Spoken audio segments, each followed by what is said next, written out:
আসসালামু আলাইকুম সবাইকে। আমি সাইমা। সবাইকে আবারও ওয়েলকাম করছি আমার চ্যানেল দ্যাট দিস ইজ সাইমাতে।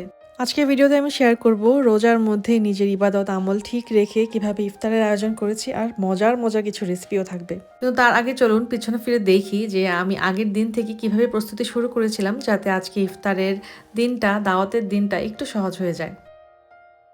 আর আমি বোঝার সুবিধার জন্য আমার আজকের ইফতারের মেনুটা স্ক্রিনশট হিসেবে স্ক্রিনে দিয়ে দিলাম। আশা করি আপনারা দেখতে পাচ্ছেন।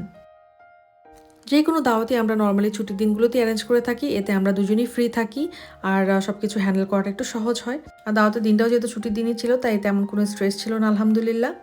কিন্তু তারপরেও রমজানের দিনের বেলায় রোজা রেখে কাজ করানোর সময় কঠিন হয়ে যায়। তার মধ্যে দেখা যায় যে সময় দ্রুত চলে যায় আর কি। হ্যাঁ, কাজকর্ম থাকে, নামাজ ইবাদত সব কিছু থাকে। তাই আগে থেকে কিছু কাজ করে নিলে সময়ও বাঁচে, আবার নামাজ কালাম মিস হওয়ারও ভয় থাকে না। তো সবার আগে আমি চিকেন এবং বিফ এগুলো প্রিপারেশনস করে নিব, যেহেতু বিফ দিয়ে হালিম রান্না করা হবে, তারপর হচ্ছে বিফ তেহারি করব, চিকেন দিয়ে বেশ কিছু নাস্তাও রেডি করব। বেশ কিছু নাস্তা আমি ফ্রোজেন রেডি করে রেখেছি আগে, আর হচ্ছে এখন দু একটা নাস্তার জন্য চিকেন ফিলিং রেডি করব। তো সেই জন্য আসলে এগুলো একটু রেডি করে নিচ্ছি। এগুলো করে একদম সিঙ্কটা ভালো মতো পরিষ্কার করে ফেলবো, যাতে মিট চিকেন ক্লিন করার আর ঝামেলাও না থাকে। আর সিঙ্কে যেহেতু নেক্সটে আরও অনেক ধরনের জিনিস ধোয়াধুয়ি হবে, তো এটা যেন একদম জার্ম ফ্রি থাকে। তো সেই জন্য আমি সবসময় চেষ্টা করি দাওয়াতের প্রিপারেশানে মাছ মাংসের কাজগুলো আগে শেষ করে ফেলতে। আর যখন আমি স্পেশালি মাংস ক্লিন করি, তখন কিন্তু ওই যে সিঙ্কের যে স্ক্রাবারটা থাকে সেটা আমি আর ইউজ করি না, ফেলে দিই, নতুন একটা নিই। আর এগুলো কেন জানি না আমার কাছে ক্রস কন্টামিনেশনের একটা ভয় লাগে। অনেক সময় দেখবেন বিফ চিকেনের ফ্যাটের কিছু অংশ স্ক্রাবারে লেগে থাকে। তো যাই হোক, আমি এটা ফেলে দিই। এখন একদম গরম পানি দিয়ে সিঙ্কটা ধুয়ে নিলাম। এখন সিঙ্ক একদম পরিষ্কার। আচ্ছা, এখন চলে আসছে একদম রাতের বেলা। দিনের বেলা তো মাংস ক্লিন করলাম, এরপর আর কোনো কাজ করি নেই আর কি। মোটামুটি একটু রেস্টেই ছিলাম। আর এখন হচ্ছে একদম ইফতার করে আমি রান্নাঘরে চলে আসছি ডেজার্ট বানানোর জন্য। পুডিং যেহেতু একটু সেট হতে সময় নেয়, আর ঠান্ডা থাকলে আরও ভালো লাগে খেতে, তাই এটাই চেষ্টা করি একদিন আগেই বানিয়ে ফেলতে। মাশাআল্লাহ, আলহামদুলিল্লাহ, ক্যারামেলের কালারটা দেখেন এত সুন্দর আসছে, মন খুশি হয়ে যায় ক্যারামেলের কালার সুন্দর আসলে। নর্মালি বাংলাদেশে আমরা পুডিংয়ের বাটিতেই সবাই পুডিং বানাই না। আমার কাছেও ছিল আর কি, বাংলাদেশ থেকে নিয়ে এসেছিলাম, কিন্তু এটা সেদিন পরে হাত থেকে লাস্টবার যখন পুডিং বানিয়েছি, এক সাইডে একটু থেতলে গিয়েছে আর কি। তো এখন ওইটা দিয়ে পুডিং বানালে পুডিং এক সাইডে বাঁকা হবে, তো সেই জন্য আর এটা ইউজ করতে পারছি না। আমার কাছে এরকম ওভেন প্রুফ কাচের বাটি আছে, তো এগুলোতেই বানাবো। আর একদম গোল হলে বাটিটা ভালো হতো, বাটিটা যেহেতু একদম গোল না, তাই পুডিংয়ের শেপটা একটু ওভাল শেপের আসবে, একদম গোল আসবে না, তাই একটু মন খারাপ।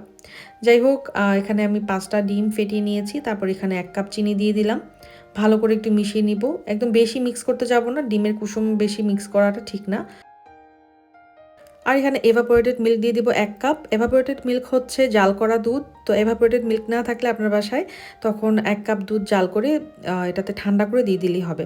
তারপর আমি অল্প একটু কনডেন্স মিল্ক দিচ্ছি, আমার কনডেন্স মিল্ক দিতে ভালো লাগে সেই জন্য। আর হচ্ছে এখানে ভ্যানিলা এসেন্স, অল্প একটু হচ্ছে কার্ডামম পাউডার দিয়ে দিলাম। এখন পুডিংটা একটা স্ট্রেনারের সাহায্যে ভালো করে ছেঁকে যেই বাটিতে আমরা ক্যারামেল রেডি করেছি সেটাতে ঢেলে নিব। ছেঁকে নেওয়ার সুবিধা হচ্ছে কোনো ধরনের লাম্পস থাকলে সেটা দূর হয়ে যায়, এতে পুডিংটা ভিতর থেকে খুব সুন্দর হয়। এখানে পুডিং বানাতে বানাতে আমি কিন্তু একটা বড় হাঁড়িতে পানি দিয়ে সেটাকে ভালো মতো জাল করে নিয়েছিলাম। তারপর সেই হাঁড়িতে আমি পুডিংটা বসিয়ে দিয়েছি একদম মিডিয়াম টু লো হিটে। প্রায় এটা আমি 40 থেকে 50 মিনিটের মতো স্টিম করে নিব। এরপর যদি দেখি যে পুডিংটা হয়নি, হয়তো আরও 5 মিনিট এক্সট্রা স্টিম করবো, বাট কখনোই পুডিং 1 ঘন্টার বেশি স্টিম করতে যাবেন না। পুডিং স্টিমে বসিয়ে দেওয়ার পর তো আর কোনো কাজ নাই। তো এখন চিন্তা করলাম একটু কাঁচামরিচ ধনেপাতা, যেগুলো আমি আপনাদেরকে রোজায় দেখিয়েছিলাম যে আমি সবসময় কেটে রাখি, শেষ হয়ে গিয়েছিল। তো এগুলো আবার একটু রিফিল করে নিচ্ছি। এগুলো তো আসলে 2-3 দিন 4 দিনের বেশি থাকে না। আর বেশ কিছু পেঁয়াজও ছুলিয়ে নিয়েছি। আমার কাছে না পেঁয়াজ কাটার চেয়ে পেঁয়াজ ছুলানোটা খুবই খুবই বিরক্তিকর লাগে। কে কে আমার সাথে একমত? যাই হোক, এখানে আমি কিন্তু পেঁয়াজগুলো আজকে হাতে কাটছি না, আমার যে ফুড প্রসেসর আছে এটাতে আমি আজকে পেঁয়াজটা কুচি করে নিচ্ছি। আলহামদুলিল্লাহ, ফুড প্রসেসরে এত সুন্দর পেঁয়াজের কুচি হয়, এই ইলেকট্রিক গ্যাজেটগুলোই আসলে এখানে আমাদের হেল্পিং হ্যান্ড। এগুলো থাকাতে আসলে আমাদের কাজগুলো অনেক সহজ হয়ে যায়। রান্নাবান্না করতে তো আসলে আলহামদুলিল্লাহ কারো হেল্প নিতে হচ্ছে না, বাট এই যে কাটাকাটিগুলোতে অনেক সময় আমার হাজব্যান্ডে হেল্প নিই, বাট আমি যখন এটা করতে চাচ্ছি তখন তো আমি তাকে বাসায় নাও পেতে পারি, তাই না? তো এই যে গ্যাজেটগুলো, এগুলো হচ্ছে আমাদের সবচেয়ে বড় হেল্পিং হ্যান্ড। অপর দিকে আমি কিন্তু আমার ওভেনে কয়েকটা ছোট পুডিং বেক করতে দিয়েছি, এগুলোর ভিডিও নিতে আমি একদমই ভুলে গিয়েছিলাম। এখন আমি আমার ইনস্ট্যান্ট পটে তেহারির জন্য মাংসটা কষিয়ে নিব, একদম সরিষার তেলে পুরান ঢাকা স্টাইলে তেহারির মাংস।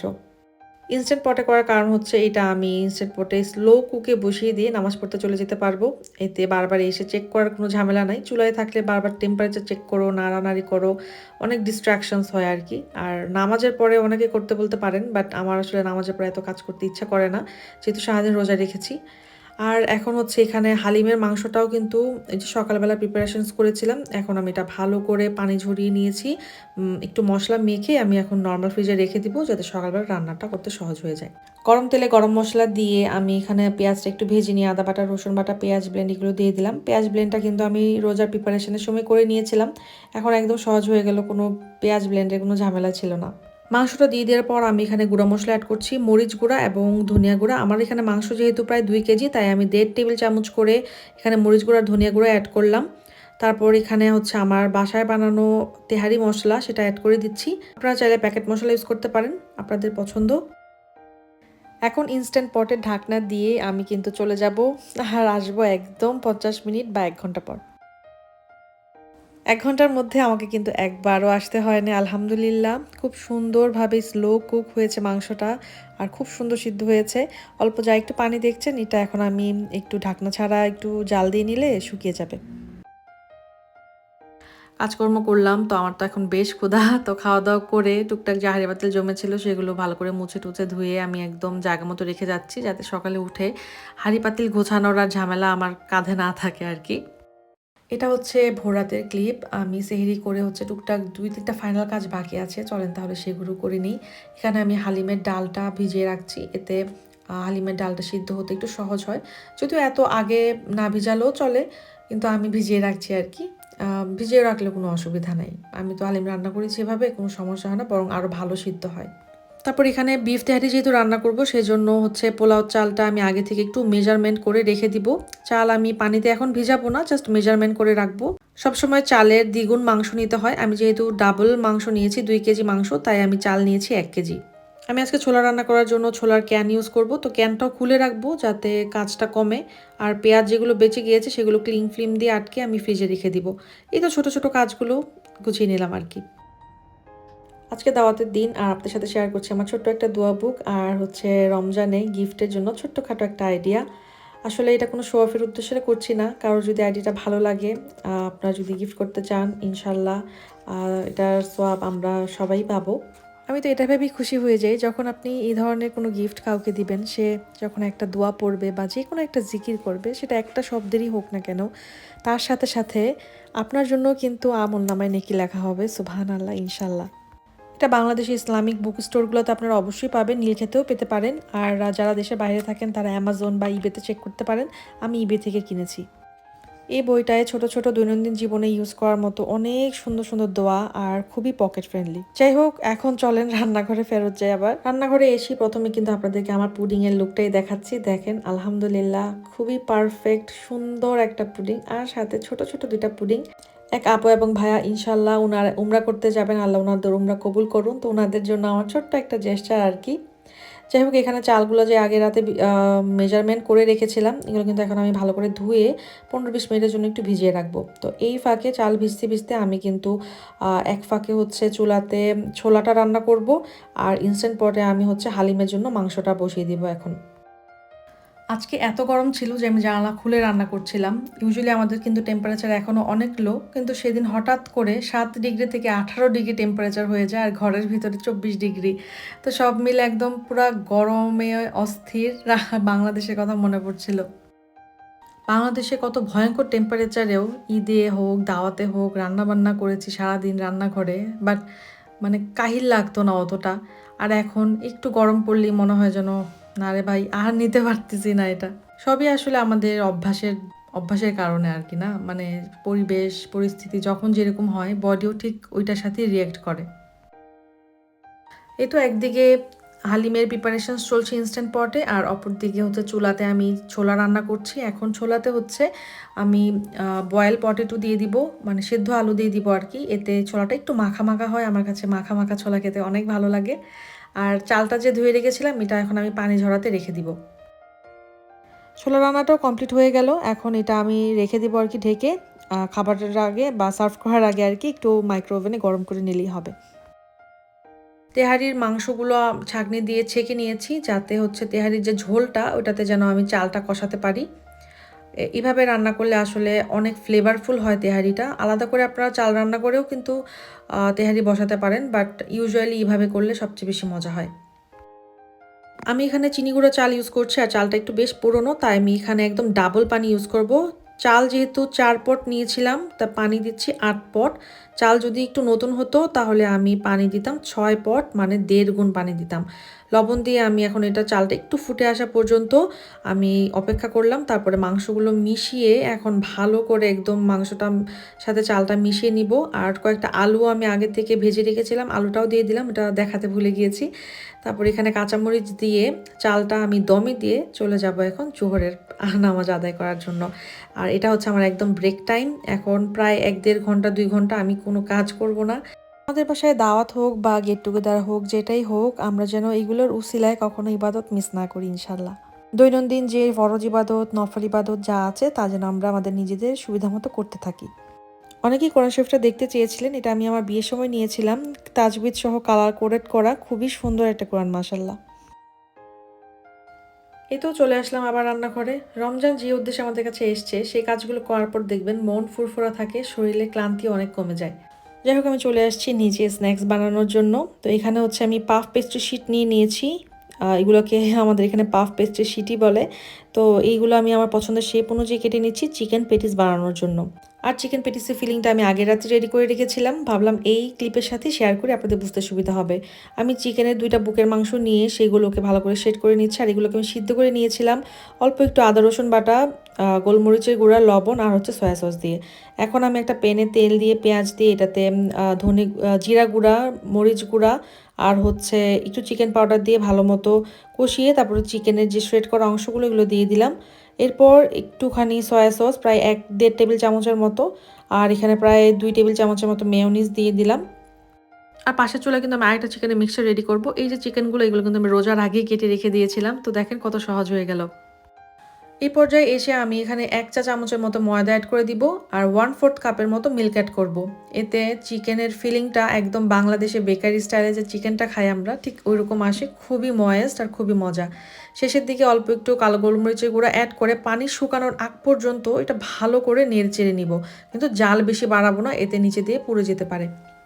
তারপরে একটু কাঁচামরিচ দিয়ে নামিয়ে নিব। কাঁচামরিচ আপনারা ঝাল খেতে পছন্দ না করলে না দিলেও চলবে। আর অল্প একটু মধু দিব, এতে একটা হালকা সুইট একটা ফ্লেভার থাকে, খুব ভালো লাগে খেতে। রেস্টুরেন্টে ইউজুয়ালি চিনি অ্যাড করে, তো আমি আজকে চিনি অ্যাড করছি না, মধু অ্যাড করছি। এখন আমি চিকেন ব্রেড পকেট বানানোর জন্য কীভাবে ফিলিংটা তৈরি করছি সেটা দেখাবো, আলাদাভাবে শেয়ার করছি যাতে আপনাদের বুঝতে সুবিধা হয়। চুলায় তো আমার চিকেনগুলো হচ্ছে সিদ্ধ হচ্ছে ভালো মতো, তো এই ফাঁকে আমি হচ্ছে কয়েকটা ক্যাপসিকাম একদম কিউব করে কেটে নিয়েছি। ক্যাপসিকাম আমি কিউব করে কেটে রাখি ফ্রিজে, কিন্তু শেষ হয়ে গিয়েছে তাই আবার কেটে নিলাম। এখানে এখন আমি মেয়োনিজ অ্যাড করে দিচ্ছি, একটু চিকেন পাউডার দিয়ে দিব, আসলে এগুলো স্বাদ মতো। তারপর অল্প একটু কাজুন সিজনিং দিব। এগুলো দিয়ে ভালো করে নেড়ে চেড়ে দেখেন এখনও কিন্তু অনেক পানিটা একদম শুকিয়ে ফেলতে হবে, আদারওয়াইজ আমাদের চিকেন ফিলিংয়ে কিন্তু দেখা যাবে যে পাউরুটিটা ভিজে যাবে। লাস্টের দিকে আমি অল্প একটু বারবিকিউ সস অ্যাড করে দিচ্ছি, এতে চিকেনের ফিলিংটা অনেক বেশি মজা হয়। একবার ট্রাই করেই দেখবেন। আচ্ছা, একসাথে আমার চিকেনের 2টা ফিলিং বানানো আপনাদেরকে দেখালাম, এখন হচ্ছে এগুলো অ্যাসেম্বল করার পালা।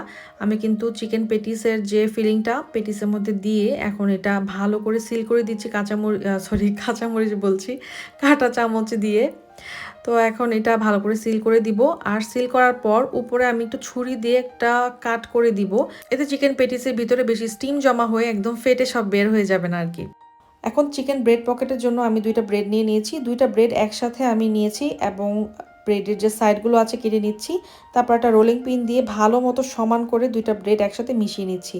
তারপর এরকম একটা কাটার দিয়ে, আমার কাটারটা বেশ বড়, আপনারা চাইলে ছোটো ইউজ করতে পারেন, আমি এই সাইজটা পছন্দ করি তাই এটাই নিলাম, কেটে নিলেই হবে। আর কমন কথাটা আবারও বলি, ভিডিওটা ভালো লাগলে আমার চ্যানেলটা সাবস্ক্রাইব করে আমার পাশে থাকতে ভুলবেন না কিন্তু, আর কমেন্টে জানাবেন আপনার কাছে কেমন লাগলো। আর এই তো এখানে আমি একটা ক্লোজ করে দেখাচ্ছি কিভাবে কুকি কাটার দিয়ে আমি হচ্ছে ব্রেডটা কেটে নিচ্ছি। দেখেন খুব সুন্দর 2টা ব্রেড যে একসাথে আছে বোঝা যায়, একদমই বোঝা যায় না। এখন হচ্ছে ব্রেড কামস আর ডিমে যে মিশ্রণটা সেটা নিয়ে আসলাম, ডিমে ফার্স্টে চুবিয়ে নিব, তারপর হচ্ছে ব্রেড ক্রাম্বসটা দিয়ে এটা একদম ভালো মতো চেপে চেপে বসাবো, আর একদম রোল করে করে যাতে সাইডগুলোতে একদম ভালো মতো ব্রেড ক্রাম্বসটা বসে। কারণ অনেক সময় দেখা যায় ব্রেড ক্রাম্ব সাইড থেকে না লাগলে ব্রেডের যে আপনি যখন এটা তেলে ছাড়বেন তখন দেখা যায় এটা ঠিক মতো ফুলে না আর কি। ব্রেডগুলো এখন আমি এক সাইডে রেখে দেবো একটু সেট হওয়ার জন্য, আর এই ফাঁকে আমি হচ্ছে ট্যাং বানিয়ে নিব। আজকে শরবত হচ্ছে ট্যাং, আর সাথে রুয়াফজাও থাকবে। আর এভাবে আসলে আমি লিস্ট করে করে কাজগুলো করি, কোন কাজটার পর কোন কাজ করব, এতে আমি ট্র্যাকে থাকি, আমার আইডিয়া থাকে কি কি করছি না করছি। আর এভাবে আমি একটার পর একটা কাজ করে যাচ্ছি। আমি কিন্তু সবসময় লিস্ট করে কাজ করি, ইভেন আমি ব্লগ শুরু করার আগ থেকেই আমি সবসময় লিখে রাখি যে আমি কোন কাজটা প্রথমে করব, কোন কাজটা শেষে করব, কোন কাজটা মাঝে করব, এতে আমি ট্র্যাকে থাকি আর কি। যাই হোক, এখন হচ্ছে বিকাল 4টা বাজে, তো আমি আসরের নামাজ পড়ে একটু ফ্রেশ ট্রেশ হয়ে আবার রেডি হয়ে নিচে চলে আসছি, যেহেতু সবাই আসবে। আর এখন ইফতারের আগের যে 1-2 ঘন্টা চোখের পলকে সময় চলে যাবে আর কি। তো আমি টেবিলটা একটু সেট আপ করে নিয়েছি যাতে আমি বুঝতে পারি যে কোন ডিশটা কোন সার্ভিং প্লেটে সার্ভ করবো আর কি। আচ্ছা, এখন আপনাদেরকে নিয়ে আমি যে চিকেন পেটিসগুলো রেডি করেছিলাম এগুলো কিন্তু আমি ফ্রিজে রেখে দিয়েছিলাম একটু রেস্টে, কারণ আমি যেহেতু একটু আগে বানিয়েছি, ভাজার 3-4 ঘন্টা আগে। এখন আমি এগুলোতে এগ ব্রাশ করে নিচ্ছি। আগে যদি এগ ব্রাশ করে নিতাম তাহলে কিন্তু ড্রাই হয়ে যেত। এখন যেহেতু আমি ওভেনে দিব, ওভেনে দেওয়ার একদম আগ মুহূর্তে এগ ব্রাশ করবেন সবসময়। তারপর ওভেনটা কিন্তু এই ফাঁকে আমি প্রিহিট করে নিয়েছিলাম প্রায় 15 মিনিটের জন্য 180 ডিগ্রি সেলসিয়াসে। এখন 170-এ দিয়ে আমি হচ্ছে এই চিকেন পাফ পেস্ট্রিগুলো বেক করে নিব। আর এই তো বরাবরের মতোই সালাদ কাটার দায়িত্ব কিন্তু আমার হাজব্যান্ডের ঘাড়ি। ও সালাদ কাটাকাটি হোক বা যে কোনো সবজি কাটা হোক, এগুলা সবসময় আমাকে করে দেয় যদি ওই সময় বাসায় থাকে, আলহামদুলিল্লাহ। কিন্তু তাকে বলছি ড্রয়িং রুমে বসে কাটাকাটি করো, রান্নাঘরে ঘুরঘুর করবো না। এখন আমার মাথা এখন এই তেলের মতো গরম হয়ে আছে, ইফতারের আর বেশিক্ষণ বাকি নাই, তাড়াতাড়ি করে সব ভাজাভাজি শেষ করতে হবে। যাই হোক, আমার চিকেন ব্রেড পকেটের জন্য কিন্তু এখানে একদম ব্রেডগুলো সুন্দর করে ভাজা শেষ। দেখেন কি সুন্দর করে ফুলছে এগুলো। সাথে কিন্তু ওভেনেও আমার চিকেন পেটিসগুলোও কিন্তু বেক হচ্ছে। তো এখন আমি ব্রেডগুলো কেটে নিব। আপনারা চাইলে ছুরি বা কেচি যেটা ইচ্ছা সেটা দিয়ে মাঝখানে এরকম ভাগ করে নেবেন, 2 ভাগ। এই তো এর মধ্যে আবার চিকেন পেটিসগুলোও রেডি। মাশাল্লাহ মাশাল্লাহ, মনে হচ্ছে একদম বাংলাদেশের দোকানের বেকারি পেটিস। আর এখানে আমি হচ্ছে এখন চিকেন ব্রেড প্যাকেটগুলো রেডি করে নিচ্ছি। আপনাদের সুবিধার জন্য আমি একটা খুব ক্লোজ করে দেখাচ্ছি। প্রথমে ব্রেড পকেটগুলোতে আমি অল্প একটু লেটুস পাতা দিয়ে এতে চিকেনের ফিলিংটা অ্যাড করে একদম ভালো করে চেপে বসিয়ে দিচ্ছি, না হলে এগুলো বের হয়ে আসে। আর পছন্দ মতো সস দিয়ে নিচ্ছি উপরে। বেশি সস আমি অ্যাড করি না, কারণ হচ্ছে অলরেডি চিকেনের ফিলিংটা কিন্তু অনেক সস দিয়ে আমরা রেডি করে নিয়েছি। বেশি সস হলে পাউরুটিটা অনেক সগি হয়ে যায়, নরম হয়ে যায় আর কি। দেখেন কত সুন্দর করে চিকেন ব্রেড পকেটগুলো রেডি। চিকেন ব্রেড পকেটটা বানিয়ে দেখবেন, সবাই অনেক পছন্দ করবে। এখন আমি ভেজে নিব হচ্ছে স্প্রিং রোল এবং চিকেন ডোনাট। এগুলো হচ্ছে আমি আগে থেকেই ফ্রোজেন করে বানিয়ে রেখেছিলাম। তো এখন আমি এগুলো জাস্ট ভেজে নিব আর কি, কাজ অনেক সহজ হয়ে গেল। মাঝে মাঝে কথা বলতে থাকলে বলতেই থাকি। বানিয়ে ফ্রোজেন করেছি, আমি বললাম যে ফ্রোজেন করে বানিয়েছি। যাই হোক, বেগুনিও ভেজে নিলাম। ইফতারি বানাবো আর বেগুনি পেঁয়াজও ভাজবো না। বাঙালি হয়ে এটা না করলে তো সেই ইফতারি খেয়ে কোনো আনন্দই নেই, তাই না? আর এই তো আমার বোনেরা এসে কিন্তু সব কিছু আমাকে গুছাতে অনেক হেল্প করতেছিল। আমি জাস্ট ভেজে ভেজে দিচ্ছিলাম আর ওনারা সব সার্ভ করতে হেল্প করছিল। আলহামদুলিল্লাহ আলহামদুলিল্লাহ আলহামদুলিল্লাহ, আল্লাহর অশেষ রহমতে অনেক সুন্দর করে ইফতার রেডি। দেখেন চিকেন পেটিসগুলো আলহামদুলিল্লাহ এত সুন্দর হয়েছিল। তো কি কি বানিয়েছে একবার বলি। এখানে পেঁয়াজু, বেগুনি, ছোলা, chicken patties, chicken bread pocket, chicken donut, spring roll, fruits কেটেছি, এখানে শরবত বানাচ্ছি। আলহামদুলিল্লাহ, আল্লাহর রিজিকে ভরপুর। আর ডিনারে আছে হচ্ছে তেহারি এবং সালাদ। ভেবেছিলাম ডিমের কোরমা করব, কিন্তু আর সেটা করা হয়নি।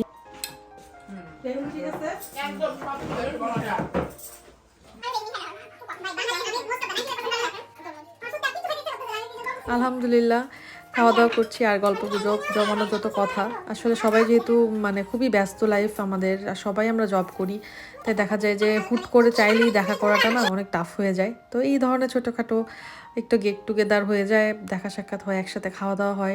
আমার রিজিকে আমি আরেকজনকে সামিল করছি, এটাই তো আল্লাহর রহমত। আমি সবসময় একটু এক্সট্রা আইটেম করি যদি কেউ না আসে বাই চান্স, তখন যাতে একটু প্যাক করে দিতে পারি। তো এখানে এক ভাইয়া আসে না এখন অফিস থেকে, তো ওনার জন্য একটু খাবার আলাদা করে সার্ভ করে রেখে দিলাম আমরা। আর এখন হচ্ছে হালিম। আচ্ছা, হালিমের কথা তো বলতেই ভুলে গিয়েছি। এখন হালিম খাচ্ছি। আমাকে কিন্তু কোনো ধরনের সার্ভিং আর করতে হয় না, এই যে আপুরাই সব সার্ভিং কাজগুলো দেখছে। আর এদিকে আমি হচ্ছে চা বানিয়ে নিলাম। পানি খেলে যেমন শরীরে প্রাণ আসে, ঠিক তেমনি ইফতারের পর 1 কাপ চা খাওয়ার পর মনে হয় যেন শরীর মন চাঙ্গা হয়ে যায়। ইফতার করার পর শরীরটা যেরকম ছেড়ে দেয়, চা খাওয়ার পর মনে হয় যেন দুনিয়াটা একদম শান্তি, সবকিছু ভালো। তো এইটা দেখেন কত সুন্দর হয়েছে। যাই হোক, আমার এক বোন হচ্ছে ওনার রাতের বেলা ডিউটি আছে। তো সেইজন্য আমি খাবারটা সার্ভ করে দিচ্ছি, কারণ উনি ডিনারে থাকতে পারবেন না। যাই হোক, এখন সবাই হচ্ছে নামাজ কালাম পড়ে গল্পগুজব করলাম। এখন প্রায় বাজে রাত 9:30টার মতো। আমরা ডিনারটা করে নিব। অনেকগুলো ভাজাভাজি করলাম, তো সেখানে এতগুলো তেল ইউজ হয়েছে, এগুলোকে ফেলে দিব? মোটেই না, আমি পিওর বাঙালি। তো একটা স্ট্রেইনারে টিস্যু বসিয়ে তারপরে আমি তেলটা ছেঁকে নিব। এতে দেখেন তেলটা একদম ক্লিয়ার বের হয়। শুধু যদি ছাঁকনিতে ছাঁকেন তখন দেখা যায় কিছু কিছু গুঁড়া কিন্তু তেলের ভিতর রয়ে যায়। বাট আপনি যদি একটা টিস্যু দিয়ে নেন তাহলে একদমই কোনো ধরনের লাম্পস থাকে না। ডেজার্টে দেখেন একজন বানিয়ে নিয়ে এসছে মজার ডিমের হালুয়া, একজন নিয়ে আসছে মজার ফ্রুট কাস্টার্ড, আর এক আপু কেক কিনে নিয়ে আসছে। তারপর হচ্ছে ইন্ডিয়ান স্ন্যাক্স, মানে 2জন মানুষের জন্য আমাদের এগুলো বিশাল বিশাল খাবার। কে খেয়ে শেষ করবে এত বলেন? আর ইফতার করার পর সবাই মোটামুটি একদম ফুল, কেউ আসলে কোনো কিছু যে টাচ করবে উপায়ই নাই। তো ভাবলাম যে সব কিছু একটু একটু করে সবাইকে দিয়ে দিই। আমার কাছে যতটুকু প্লাস্টিকের বাটি ছিল আমি সবসময় কিনে রাখি এক্সট্রা, বাট মোটামুটি খাবার দিতে দিতে শেষ হয়ে গেছে। আর এখন হচ্ছে অল্প কিছু এরকম ছোট কাপ ছিল, ওইগুলোতে হালুয়াও দিয়ে দিলাম, কারণ আমাদের 2জনের জন্য অনেক বেশি, এগুলো একা খেয়ে কখনোই শেষ করা সম্ভব না। আর আজকে সারাদিন পানি মনে হয় যেন খাওয়াই হয় নাই কাজের ব্যস্ততায়। এখন আমার কাজ হচ্ছে সেহরির আগ পর্যন্ত সারাক্ষণ টানা পানি খাওয়া। এই তো সবাই চলে যাওয়ার পর টুকটাক একটু ক্লিনিং থাকে, সেগুলো করে নিচ্ছি। পরের দিন আবার অফিস আছে, তো সকালবেলা তো এগুলো কিছুই করতে পারবো না। আমার কিচেন আর ডাইনিং যেহেতু ওপেন প্ল্যান, তো সেই কারণে দেখা যায় গেস্ট আসলে গল্প করতে করতে অনেক কাজ আমার এগিয়ে যায় আর কি, বেশি কাজ থাকে না। আলহামদুলিল্লাহ অনেক সুন্দর একটা দিন কাটলো। আর আগে থেকে প্রিপারেশনস করে রাখলে এভাবে আপনার ইফতারের আয়োজনও একদম নির্ঝঞ্ঝাটভাবে হবে ইনশাল্লাহ। যাই হোক, ভিডিওটা ভালো লাগলে সাবস্ক্রাইব করতে ভুলবেন না কিন্তু। আশা করি নেক্সট ভিডিওতে আবার দেখা হবে। সবাই অনেক বেশি ভালো থাকবেন। আল্লাহ হাফেজ, আসসালামু আলাইকুম।